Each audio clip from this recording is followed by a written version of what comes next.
Master Subi, vous êtes connu pour être un artiste engagé, pour ne pas dire très engagé.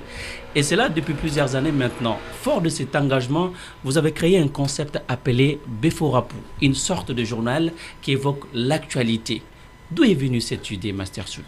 Beforapou est né du journal télévisé Rappé, qui est né au Sénégal, créé par un ami qui s'appelle Kouman. Kouman est un des leaders du rap sénégalais, avec qui j'ai travaillé sur pas mal de projets et d'initiatives.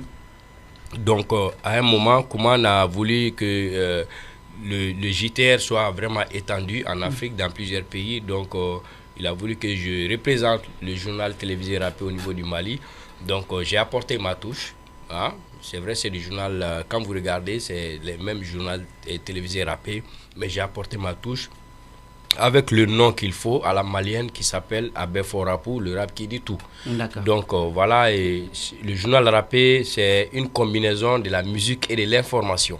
Okay? Parce que nous avons constaté depuis très longtemps qu'il y a par exemple des jeunes qui vont sur les réseaux sociaux pour voir autre chose, des buzz ou d'autres choses, mais rares sont les gens qui s'intéressent par exemple à l'actualité du pays. Et puis il y a l'intox et la désinformation qui a beaucoup pris le dessus avec les réseaux sociaux. Donc comment informer les gens à travers la musique, vu que les gens aiment la musique, les gens aiment écouter la musique, donc inclure l'information dans la musique par rapport à l'actualité et faire notre analyse, voilà. Justement, dans plusieurs numéros de Beforapou, vous critiquiez vertement le régime Ibeka. Selon vous, quels étaient les points faibles de ces régimes, Master Subi? Bon, vous savez déjà que c'était un régime qui avait, je dirais, presque plébiscité par les Maliens. Plus de 70% des voix en 2013. Ça veut dire que les Maliens portaient beaucoup d'espoir sur ce régime. Les Maliens pensaient que ce régime allait vraiment nous amener à bon port, hein, et pouvoir relever les défis du moment, notamment les défis sécuritaires, etc., etc. Mais au fur et à mesure, on s'est rendu compte que c'est un régime qui a été artisan de plusieurs dérives, hein, des détournements du denier public. Lorsque les militaires, l'argent alloué, destiné à équiper l'armée, la loi de la reprogrammation, de la programmation militaire. Cet argent est détourné, cet argent qui doit nous servir à équiper notre armée, à former notre armée, afin qu'on puisse bouter, hein, les djihadistes, les terroristes et tous ces groupes armés hors de notre territoire, pour que chaque Malien puisse vivre en toute quiétude. Bon. Et puis il y a beaucoup d'autres choses, des marchés qui sont donnés à des gens parce que tel, je connais un tel, je connais un tel, de gré à gré. Donc il y a eu trop de malversations. Notre rôle en tant qu'artiste, ce n'était pas nous attaquer gratuitement à qui que ce soit. C'était d'abord pour alerter. Alerter pour dire, ah, là où vous allez là, c'est pas bien. Changez. Là où vous allez, c'est pas bien. Vous êtes en train de faire ça comme ça, c'est pas bien, c'est pas bien. Tout ça, c'était pour éviter une certaine situation désastreuse. Mais malheureusement, peut-être on a été entendu, mais on n'a pas été compris. Sinon, à partir du moment où la musique est jouée, les gens entendent. Mais est-ce que les gens comprennent? Ou bien est-ce qu'ils acceptent ce que tu dis? Ou est-ce que tu donnes comme conseil? C'est ça aussi le problème. Donc, l'objectif, c'était vraiment d'alerter, était de tremper la plume dans la plaie pour que les uns et les autres puissent comprendre que nous sommes là en veille, nous sommes là en sentinelle, hein, pour vraiment dénoncer tout ce qui est tard de la société. Alors justement, depuis le début de la transition, les numéros de votre journal de Rapou, Beforapou se font de plus en plus rares. Quelles en sont les causes?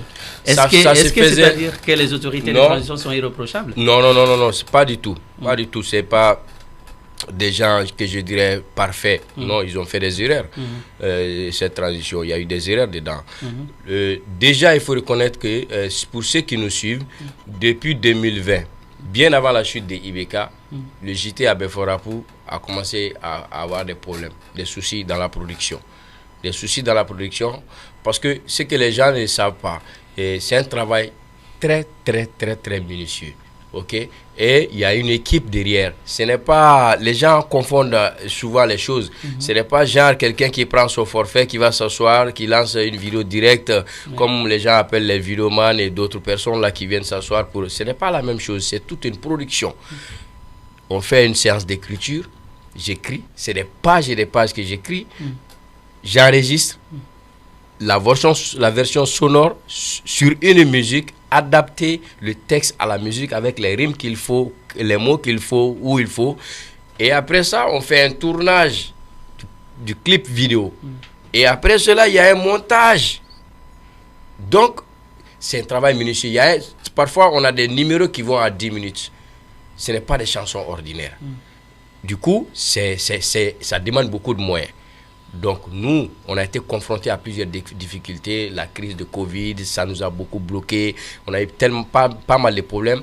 Et après ça, il fallait s'atteler à la promotion, à la communication sur l'album La main de Dieu qui m'a pris énormément de temps. Donc tout cela qui se retrouve en un seul artiste, c'est pas du tout évident. Sinon, le JT, ça continue. J'ai fait un numéro il y a un moment là sur le processus de refondation. Quel est notre avis?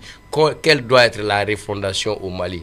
Ça ne doit pas être un discours comme ça, un 20 mots, dire que ouais, le Mali croit la refondation, mais qu'est-ce qu'il faut réellement et concrètement? Comment adapter nos textes, nos lois fondamentales, la loi fondamentale du pays, comment l'adapter à nos réalités, à notre culture, à notre manière de vivre, ok, sans calquer sur X ou Y. Donc tous ces éléments-là ont été abordés dans le dernier numéro. Donc ça va continuer, mais il faut se dire tout simplement que Master Soumi, au-delà de tout, est un artiste qui a souvent besoin de bouger par-ci, par-là, de voyager, aller hors du pays, faire des concerts ou faire d'autres choses. Donc pour faire la promotion de sa musique et puis pour gagner un peu pour pouvoir manger. Justement.